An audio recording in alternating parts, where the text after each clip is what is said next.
chuẩn bị xem show biểu diễn của những chú chim. Bây giờ mọi người đang vô khán đài.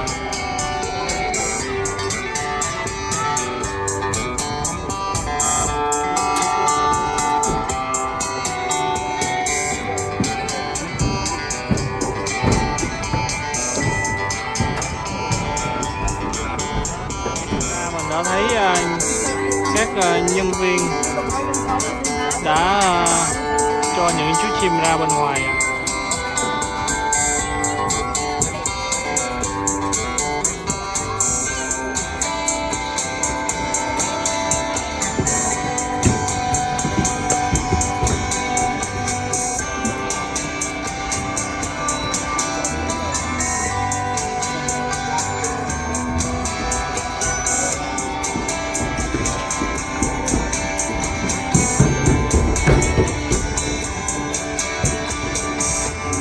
Competitions of time, that of predator versus prey. Of course, hunting is something that happens all around us every single day in the wild, but we are often not lucky enough to see it occur right up close and personal. So Ginger did a great job showing us what it would look like if she was hunting after some of her ground prey. Now, being a red-tailed hawk, these birds are some of Ontario's greatest opportunists, which means they will hunt after pretty much anything, from small mammals like rats and rabbits to birds and even carrion, which is basically just a fancy word that means anything that's already dead. Now, for that reason, oftentimes the red-tailed hawks will be soaring over top of our highways or even standing around on telephone poles, because these birds have discovered that if they wait around long enough, cars can do all the work for them and roadkill makes a very easy meal. Now, my name is Noelle, and I'd like to welcome all of you to the Birds of Prey Conservation Centre. And today my team and I are going to be free-flying a number of predatory birds right up close and personal for all of you.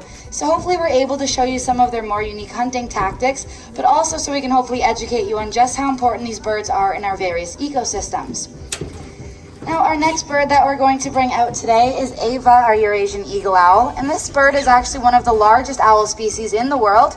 You might be able to see her standing in her home now. And when she flies a little bit closer for all of you, she's going to show off her impressive 4.5-foot wingspan. And you may be surprised to learn that this bird only weighs about 3 pounds. So here she comes up closer for everyone. Now, usually hearing that this bird only weighs 3 pounds is pretty surprising to people, but that's because birds are covered in thousands of feathers, so of course it really bulks up their appearance, and it makes them look a lot bigger than they are underneath those feathers. Us humans are also used to having very dense bones that make us heavy, but that's not the case for our birds. Since they need to fly, their bones are actually filled with a spongy lattice-like material, and that way they can grow up to very impressive sizes like Ava, while still maintaining a light weight, and that way they're able to fly. Now, when she was a little bit closer, you may have been able to notice she did have some beautiful bright orange eyes, and we can actually tell what time of day an owl will do its hunting by looking at the color of its eyes. So since she has those orange eyes, we know she's crepuscular, dark black eye, and they will do their hunting in the darkest periods of night. She earned herself the nickname of Theodorable. So flying a little bit closer for all of you now. And these birds do get the name of the barred owl from the barred appearance their feathers make on their chest. And those feathers will do a very good job at helping to blend them in within the forest, as these guys do like to make their homes in the densely forested areas, and we can actually find them right here in Ontario. So now that Theodore is just a little bit closer for all of you, you may be able to notice he does have some very large eyes. And of course, all owls' eyes are very large, and they actually take up about feathers, give her identity away pretty quickly to us. But people are often surprised to learn that those white feathers can actually take about 5 to 7 years to grow in, because their first flight feathers are actually entirely brown. So these birds will look a lot more similar to the golden eagle until then, which is the other eagle species that we have here in Canada. Now, bald eagles make their homes in coastal regions, so they are really great fishermen, and we're going to see if Juno can get a catch off the top of this bath for us today. And a great catch. Let's welcome her to the field.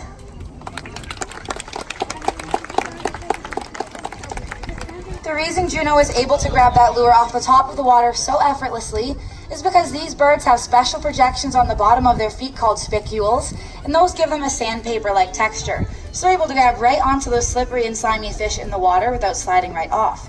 And actually, if they do come across a fish which is even bigger than themselves, which for a female bald eagle could be larger than 10 pounds, they also will not give up on the hunt, and they will use their big, broad wings to row themselves to shore like a boat.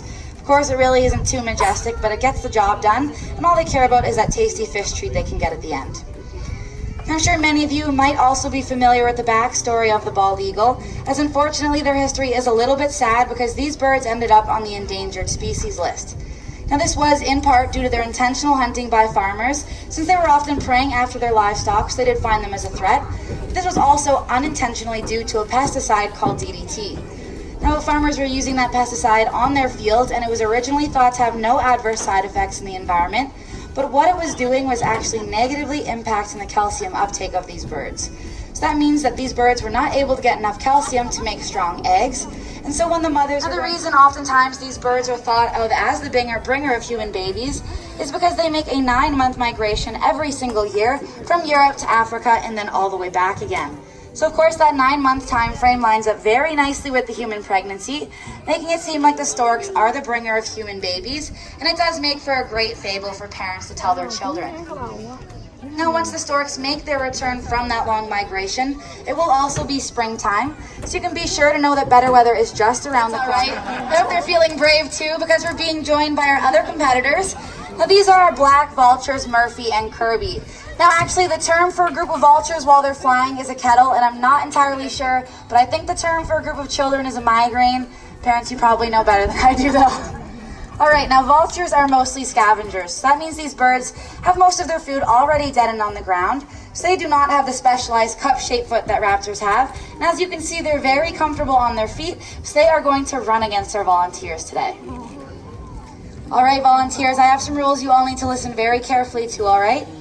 So rule number 1, I want all humans to stay racing on this side of my body, and the vultures will run on this side just so no one gets mixed up today, okay? Now rule number 2, that T-shaped perch is going to be the finish line. So when I say go, you guys can run right on past it. Now third rule, this is the most important one, alright? You all need to run as fast as you can, but if you trip and fall, please get up very quickly, because like I said, vultures are scavengers, and we really don't want to be confusing them today. And I'm just kidding, the kids are probably safe. Now does anyone think they're going to win? Little to no support from their family members. Is anyone cheering for the vultures? A lot more support for the random birds. That's usually how it goes. Alright, now the louder everyone is cheering, the faster they're all going to run. So I want you all cheering as loud as you can for them, okay? Let's get this started. On your marks, get set, go!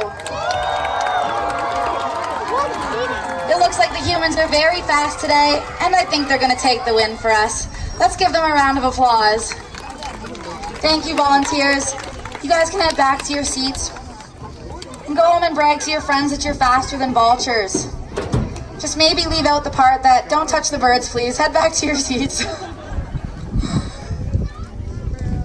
Now when you go home and brag about it, just don't tell anyone their legs are only 6 inches long. Alright, now that was a pretty great opportunity for us to see how cool vultures really are, but I'm sure that many of you... Now he does love to squawk to mark his territory and run on the ground, so he can be a little bit confusing to people, also because they're not entirely sure what kind of bird he is. Now upon first glance at Johnny's body, you may think that he resembles that of a hawk or perhaps even a smaller eagle, so you may be surprised to learn that this guy is technically a falcon. Now the caracaras are also very, very intelligent, so they have found out a couple of interesting ways that they can make easy meals for themselves. One of those would be to use their talons to dig holes and find insects, and another method would be to use the burrows and dens of other animals to their advantage, and that way they can find some vulnerable prey on the other end of them. So Johnny did a great job demonstrating that to us today, and it does show not only is it very cute, but it's also very practical.